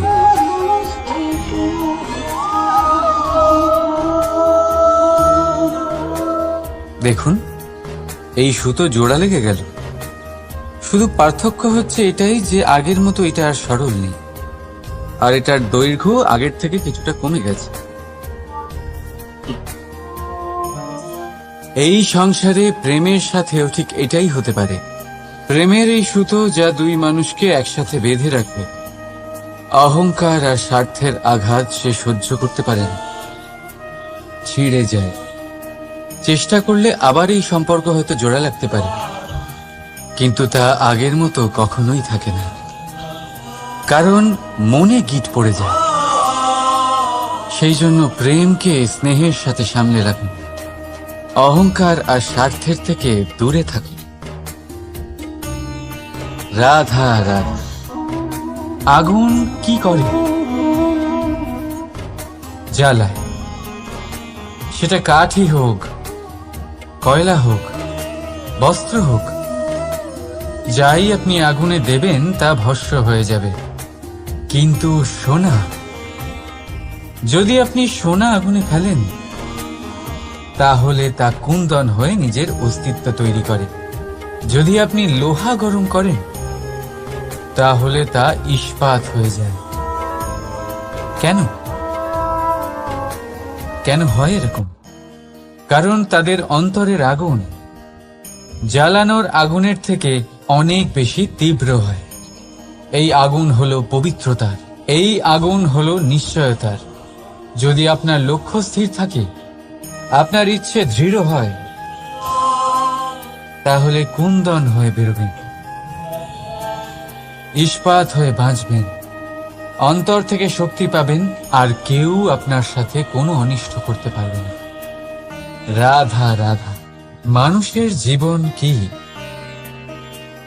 আপনি বলতে পারেন জন্ম আর মৃত্যুর মধ্যেকার সময়। আর মৃত্যু কখন হয়? যখন মানুষ শ্বাস নেওয়া বন্ধ করে দেয়, হাত পা নাড়ানো বন্ধ করে দেয়, ভাবা ছেড়ে দেয়। এমনটা নয়, মানুষের অন্তর।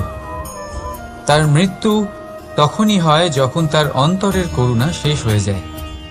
করুণা সেই ভাব যা মানুষকে মানুষ করে তোলে, যা এক মানুষকে আরেক মানুষের কষ্টে তার প্রয়োজনীয়তা অনুভব করে, আর সেটাই তাকে শক্তি দেয় অন্য কাউকে সহায়তা করার জন্য, তাকে পাত্র করে এই সৃষ্টির নিয়ন্তা হবার জন্য। দেখুন, এই সংসারে মৃত্যু কেবলমাত্র একবারই হয়, তাই তার আগে কেন মরব? এই করুণাকে কেন মারব? নিজের মনুষ্যত্ব বজায় রাখুন, মৃত্যুর পরেও আপনি জীবিত থাকবেন। রাধা রাধা। এটা হলো সূচ, আর এটা হলো তলোয়ার। এবারে আপনারা বলুন, আপনাদের দৃষ্টিকোণ থেকে এই দুই বস্তুর মধ্যে কোনটা বেশি শক্তিশালী আর গুরুত্বপূর্ণ হতে পারে? আপনি বলবেন তলোয়ারই সবচেয়ে শক্তিশালী বা গুরুত্বপূর্ণ।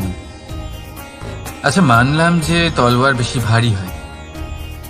তলোয়ার আপনাকে যুদ্ধে বিজয়ী করে, যুদ্ধে শত্রুর বিনাশ করে, কিন্তু তলোয়ার দিয়ে আপনি কখনো আপনার বস্ত্র সেলাই করতে পারবেন না। যদি আপনার পায়ে কাঁটা ফুটে যায়, তা আপনি তলোয়ার দিয়ে বের করতে পারবেন না। আপনাকে সূচের ব্যবহার করতেই হবে। এবারে বলুন, তলোয়ার পেয়ে যাওয়ার পরে এইভাবে সূচকে হারিয়ে ফেলা কি ঠিক হবে?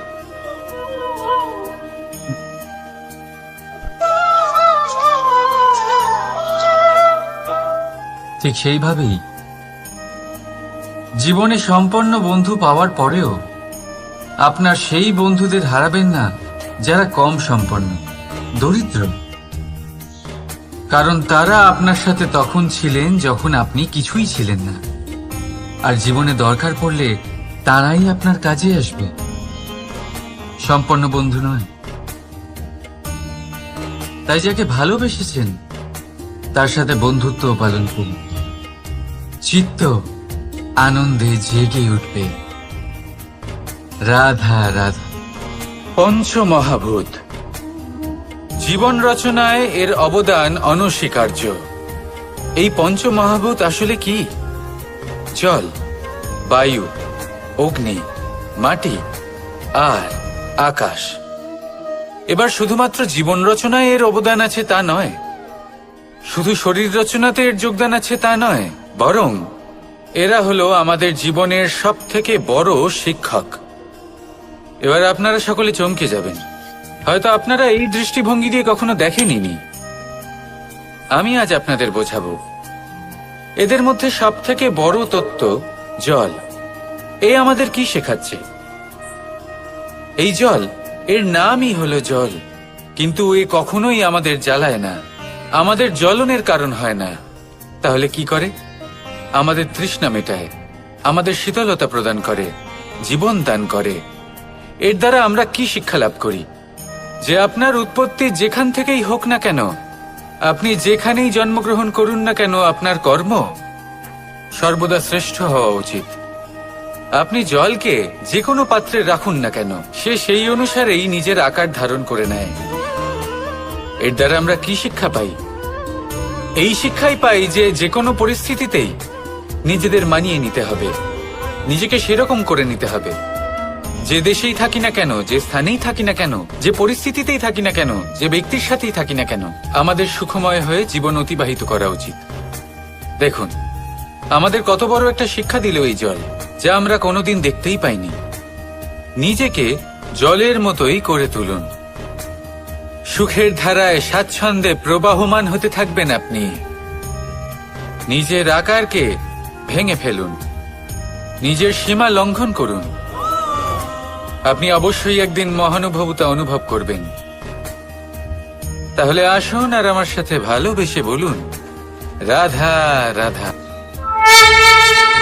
জীবনের পঞ্চমহাভূতের দ্বিতীয় তত্ত্ব হল মাটি, ভূমি, ধরা, যে ধারণ করে, যা আমাদের সকলকে ধারণ করে, ভালো হোক বা মন্দ, নিজের কর্তব্য পালন করে।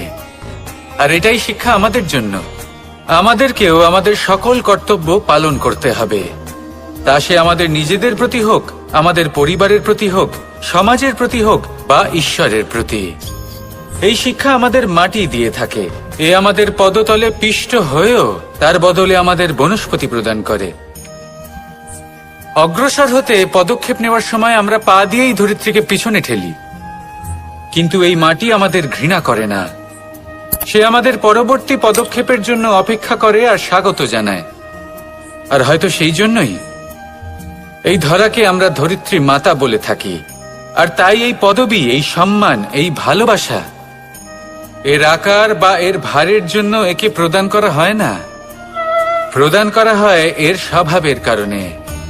আপনিও যদি ধরিত্রীর মতো হতে পারেন, যদি আপনিও নিজের সকল কর্তব্য পালন করেন, বিশ্বাসের সাথে তা স্বীকার করে নিতে পারেন, যদি অন্য কারোর সাফল্যেও আপনি প্রসন্ন হতে শিখতে পারেন, যদি আপনি একটু কষ্ট সহ্য করে অন্য কাউকে প্রসন্নতা প্রদান বা অন্য কাউকে সেবা করতে পারেন, তাহলে আপনিও মাটির মতোই মহান হয়ে উঠতে পারবেন। তাহলে আসুন আর আমার সাথে ভালোবেসে বলুন, রাধা রাধা। জীবনের পঞ্চমহাভূতের মধ্যে একটা তত্ত্ব হল বায়ু। বায়ু, যাকে কিনা দেখা যায় না, বরং তাকে কিন্তু আমরা অনুভব করতে পারি। আর একে সব থেকে বেশি অনুভব করতে পারি তখন যখন বায়ু কম থাকে। বায়ু যদি লুপ্ত হয়ে যায়, তাহলে তখনই আমরা বুঝতে পারি যে বায়ু তো নেই, এ তো সমস্যার ব্যাপার। এবার এই বায়ু দ্বারা আমরা কি শিক্ষা পাই? এই বায়ু আমাদের এই শিক্ষা দেয় যে আমাদের কখনোই অহংকার করা উচিত নয়। আমরা সকলেই কখনো না কখনো চাই যে আমাদের শ্রেষ্ঠতা, আমাদের যোগ্যতা, আমাদের মাহাত্ম্য এই সংসার বুঝতে পারুক। আর নিজের মাহাত্ম্য প্রমাণ করার জন্য শক্তি দেখানোর কোনো প্রয়োজন নেই। কারণ যখন কোনো ব্যক্তি, এই সমাজ, এই সংসার আপনাকে নিজের থেকে দূরে করে দেবে, আপনার থেকে দূরে চলে যাবে, তখন আপনার মাহাত্ম্য কি তার আভাস সে নিজে থেকেই অবশ্যই পেয়ে যাবে। আপনার কিছুই করার প্রয়োজন নেই। বায়ুর মতো হয়ে উঠুন, বায়ু যার কিনা কোনো ভার নেই। কিন্তু যখন সময় আসে যখন সে তুফানের রূপ নেয় তখন অত্যন্ত বড় বড় বিধ্বংসী কাজ সে করে ফেলে, আর তখন এর শক্তির কোনো তুলনাই হয় না। বায়ু, যে নিজের সঞ্চালন দ্বারা পৃথিবীকে প্রাণ দেয়, নিজের পরিবহন দ্বারা এই মেঘ সৃষ্টি করে, এই ধরিত্রীর তৃষ্ণা নিবারণ করে। বায়ুর মতো যদি আপনি হয়ে উঠতে পারেন তাহলে হালকা হয়ে যাবেন, ওপরে উঠতে পারবেন এই সংসার, এই ভৌতিকতা, এই মোহ মায়া থেকে। আর তখন আপনি বুঝতে পারবেন যে প্রেম কাকে বলে। তখন আপনি বুঝবেন যে দান করাই হলো জীবন। তাহলে আসুন আর আমার সাথে ভালোবেসে বলুন, রাধা রাধা। জীবনের পঞ্চমহাভূতের মধ্যে একটা তত্ত্ব হলো আকাশ। আকাশ যা কিনা নিরাকার, যার কোনো আকার নেই। আকাশ যা হলো অনন্ত। আর আমাদের সবসময় মনে হয় যে এই আকাশ আমাদের সাথে জড়িয়ে রয়েছে। কেন? এবার এই আকাশ আমাদের জন্য কি না করে। আকাশ আমাদের ওড়বার স্বাধীনতা দেয়। আকাশ মেঘকে ধারণ করে যাতে আমাদের তৃষ্ণা মিটতে পারে। এই আকাশ সূর্য এবং চন্দ্রকে তার যথাস্থান দেয় যাতে আমরা প্রকাশও পেতে পারি, আবার অন্ধকারও, যাতে আমাদের জীবনে সামঞ্জস্য বজায় থাকে। আকাশের থেকে অনেক কিছুই শেখার রয়েছে। যদি আমরাও আকাশের মতো হতে পারি, আমাদের আপনজনদের সেই স্বাধীনতা দিতে পারি যাতে তারা উড়তে পারেন, যাতে তারা নিজেদের স্বপ্ন পূরণ করতে পারেন, যার ফলে তারা নিজেরাই এই জীবনকে অনুভব করতে পারেন, নিজের পায়ে দাঁড়াতে পারেন, তাহলে ভাবুন আমাদের অস্তিত্ব কতটা বড় হয়ে যাবে। যদি আপনি আকাশের মতো হতে পারেন তাহলে আপনিও আকাশের মতোই অনন্ত হয়ে উঠবেন। তাহলে আসুন আর আমার সাথে ভালোবেসে বলুন, রাধা রাধা। জীবনের পঞ্চমহাতত্ত্বের মধ্যে পঞ্চম তত্ত্ব অগ্নি। অগ্নি যা জ্বালাতে সাহায্য করে, কিন্তু তা উত্তাপও প্রদান করে। নিশ্চিত রূপে অগ্নি আমাদের জ্বালিয়ে দিতে পারে, কিন্তু আপনি কি কখনো এটা ভেবে দেখেছেন যে আগুন, তাকে নিজেকে কতটা জ্বলতে হয়, তাকে নিজেকে কতটা তাপ সহ্য করতে হয়। ও নিজে জ্বলে আমাদের উত্তাপ প্রদান করার জন্য, ও নিজে জ্বলে আমাদের ঊর্জা দেবার জন্য, আমাদের আলো দেবার জন্য, অন্ধকারে পথ দেখানোর জন্য, শত্রুর সাথে মোকাবিলা করার জন্য আমাদের সাহায্য করে, নিজে জ্বলে। যখন আমরা কোনো দেবতার জন্য যজ্ঞ করি তখন দেবতার ভোজন গ্রহণ করার নিমিত্ত হয় এই অগ্নি। কত কিছু ওকে সহ্য করতে হয় আমাদের এত কিছু দেবার জন্য। আপনিও আগুনের মতো হয়ে উঠুন, নিজে কষ্ট সহ্য করুন অন্যকে সাহায্য করার জন্য, তাদের জীবন উদ্ধার করার জন্য, নিজের প্রিয়জনের জন্য, নিজের পরিবারের জন্য, নিজের মাতা পিতার জন্য, এই সমাজের জন্য। নিজে কষ্ট সহ্য করুন, প্রকাশের কেন্দ্রবিন্দু হয়ে উঠুন, আর সকলকে পথ প্রদর্শন করুন, সবাইকে পথ দেখান। যেদিন আপনি আগুনের মতো হয়ে উঠবেন সেই দিন, ঠিক যেমন অগ্নিকে পুজো করা হয়, আপনিও সেইভাবে পূজনীয় হয়ে উঠবেন। যেমন সকল শুভকর্মে, সকল যজ্ঞে, সকল পুজোতে অগ্নিকে স্মরণ করা হয়, সেইভাবেই সকল শুভকর্মে আপনাকেও স্মরণ করা হবে। আর যেদিন আপনি এরকম হয়ে উঠবেন সেই দিন জীবনের বাস্তব মর্ম কি আপনি তা বুঝতে পারবেন। তাহলে আসুন আর আমার সাথে ভালোবেসে বলুন, রাধা রাধা। পঞ্চমহাতত্ত্ব, পঞ্চমহাভূত, এদের বিষয়ে আমি আপনাদের সবকিছুই বলে দিয়েছি। কেন? এরা আমাদের জীবনের সব থেকে বড় শিক্ষক। আর এদের থেকে আমরা কি শিক্ষা পাই? নিশ্চিত রূপে এই পঞ্চমহাতত্ত্ব আমাদের দেহের নির্মাণ করে, কিন্তু একটা ষষ্ঠ মহাতত্ত্ব রয়েছে, এমন এক তত্ত্ব যার না কোনো ভার আছে, না কোনো পরিমাণ আছে, কিন্তু তা হলো অত্যন্ত গুরুত্বপূর্ণ, ভাবনা। কেউ একে আত্মা বলে, কেউ একে বিবেক বলে, কেউ একে প্রাণ বলে, আর কেউ বলে চেতনা। এবার এই চেতনা যখন পঞ্চমহাতত্ত্বের সাথে জুড়ে যায়, এক হয়ে যায়, তখন মানুষের জীবনের নির্মাণ হয়। এবার আপনার দেহের নির্মাণ জন্ম থেকেই পঞ্চমহাতত্ত্ব করে দেয়, কিন্তু এই ভাবনা, এই চেতনা, একে আপনি নিজেই এগিয়ে নিয়ে যেতে পারেন। একে দিশা দেখাতে হবে, এর বিকাশ আপনাকেই করতে হবে। কিভাবে তা আপনার উপর নির্ভর করছে। আপনি এর সদ্ব্যবহারও করতে পারেন, দুর্ব্যবহারও করতে পারেন। এমন এক দিশা দিতে পারেন, এমন সদ্ব্যবহার করতে পারেন যে আপনি নিজেই কোনোদিন ভগবত গীতার জ্ঞান দিলেন। এমন দুর্ব্যবহার করতে পারেন, এমন দিশাও দিতে পারেন যে আপনি হয়তো শকুনের মতোই মহাভারত রচনা করলেন। এই চয়ন আপনারই। শুধু এই চেতনার শুদ্ধতার দিকে বিশেষ নজর রাখতে হবে। যদি এই চেতনা শুদ্ধ হয় তাহলে প্রেম থাকবে, আর যদি এই চেতনা অশুদ্ধ হয় তাহলে বিদ্বেষ হবে। আর আমার মতে সুখ এবং শান্তি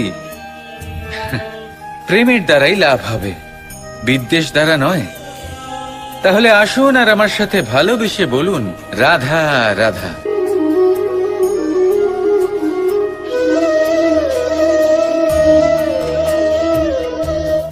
নারী জন্মসূত্রে কারোর কন্যা, ধর্মসূত্রে কারোর পত্নী, আর কর্মসূত্রে কারোর মা। আমাদের মনে এই ছবি আঁকা রয়েছে একজন নারীকে নিয়ে, তাই না? একটা অতুলনীয় ভূমিকা রয়েছে নারীদের আমাদের জীবনে, আর নারী ছাড়া আমরা কিছুই নই। কিন্তু অধিকার, সেখানে আমরা একটা ভুল করে বসি। যখন নারী একজন কন্যা থাকে, যখন সে জন্ম নেয়, তখন তার ওপর অধিকার থাকে তার পিতার। আর তারপর যখন বিয়ে হয়ে যায়, তখন তার অস্তিত্বের ওপর অধিকার থাকে তার স্বামীর। আর যখন তিনি মা হন, তখন নিজেই তিনি জীবনের সমস্ত অধিকার দিয়ে দেন তার সন্তানকে। কিন্তু আমরা কি কখনো এটা ভেবেছি এই জীবন হলো তার নিজের? যে নারী সবার কল্যাণ করছেন, তার জীবনের অধিকারও তার কাছেই থাকা উচিত, তাই না? তার নিজের জীবনের সিদ্ধান্ত সে নিজেই নিতে পারেন, নিজেই নিজের ভাগ্যের রচয়িতা হতে পারেন। আর এর জন্য আমাদের নিজেদের পাল্টাতে হবে, দৃষ্টিভঙ্গি পাল্টাতে হবে।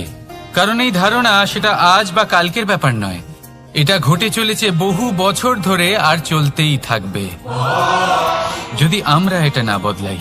আর এটা তখনই সম্ভব হবে যখন আমরা নিজেদের মধ্যে পরিবর্তন আনব। তাই আজকের পর থেকে, এই মুহূর্ত থেকে, কোনো নারীর ওপর অকারণ অধিকার স্থাপনের আগে সহস্রবার ভেবে দেখবেন। কারণ যখন নারী নিজের অধিকার কেড়ে নিতে বাধ্য হবেন, তখন শুধু এবং শুধুমাত্র বিনাশই ঘটবে।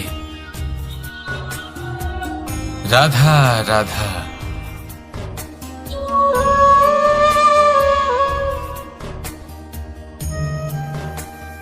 নারী,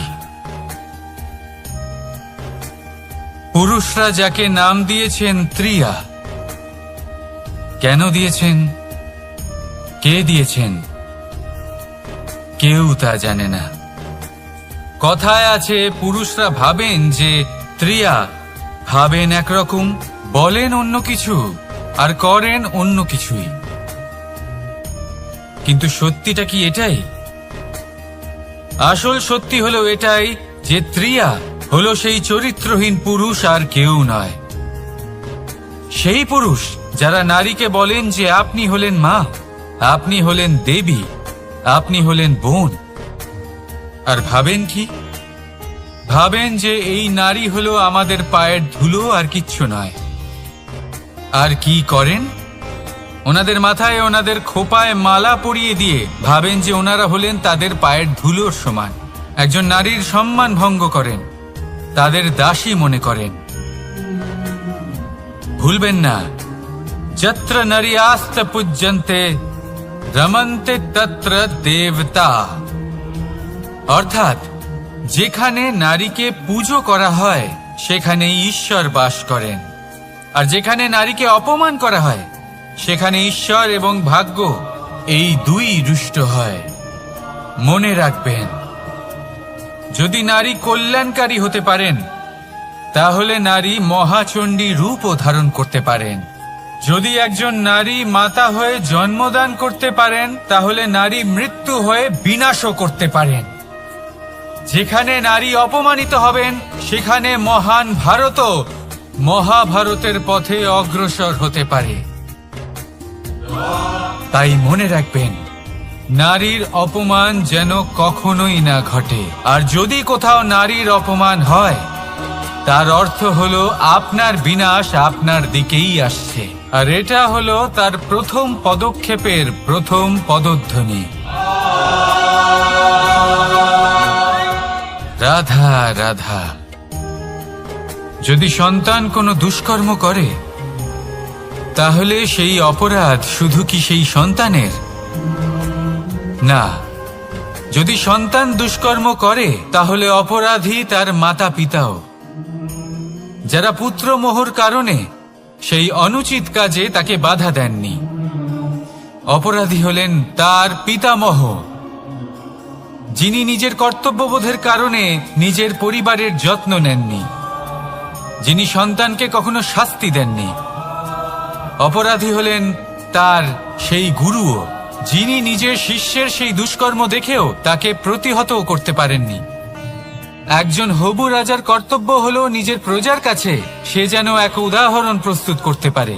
কিন্তু যদি এত অনুচিত উদাহরণ প্রস্তুত হয়ে থাকে, তাহলে মা বাবার, বাড়ির বয়োজ্যেষ্ঠদের কর্তব্য হলো ওনারা যেন সেটা সেখানেই থামান,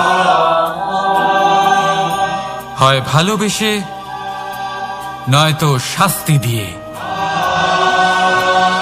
যদি না থামানো হয়, তাহলে মহাভারত অবশ্যম্ভাবী। অনেক ব্যক্তির মনে একটা প্রশ্ন জাগে আমাকে আর রাধাকে নিয়ে। বলেন যে, না আমি আর রাধা একসাথে থাকি, না আমাদের বিয়ে হয়েছে, আমি এখানে দ্বারকাতে ও ওখানে বর্ষণাতে, তাও এত ভালোবাসা কি করে? এ কেমন সম্পর্ক? আমি তাদের একটা সহজ কথা বলতে চাই। আপনি কখনো আয়নার দিকে দেখেছেন? নিজের দুই চোখের দিকে তাকিয়ে জিজ্ঞাসা করুন, এই দুই চোখ একসাথে কেন বন্ধ হয়, একসাথে কেন খোলে, একসাথে কেন ঘুমোয়, একসাথে কেন কাঁদে? আজীবন কোনো এক মানুষের সাথে সম্পর্ক রাখা অবশ্যই সম্ভব, তাদের সাথে দেখা না করে। আমার আর রাধার ভালোবাসাও কিছুটা এরকমই, আর কিছুটা এরকমই হয় ভালোবাসা দুই নয়নের মতো, যারা কখনোই মিলিত হবে না, কিন্তু চিরকালের জন্য একসাথে জুড়ে থাকবে। এই অনুভূতি নিঃস্বার্থ হয়, আর এই নিঃস্বার্থ ভালোবাসা আপনাকে আনন্দের পথে অগ্রসর করে। জীবনে সবসময় নিঃস্বার্থভাবে ভালোবাসুন, শুধুমাত্র আনন্দই পাবেন। তাহলে আসুন আমার সাথে নিঃস্বার্থভাবে ভালোবেসে বলুন, রাধা রাধা। মানুষ, কোন ব্যক্তির নির্মাণ হয় কিভাবে?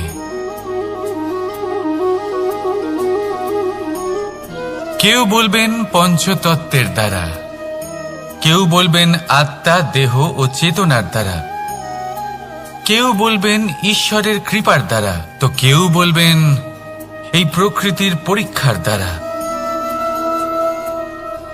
না,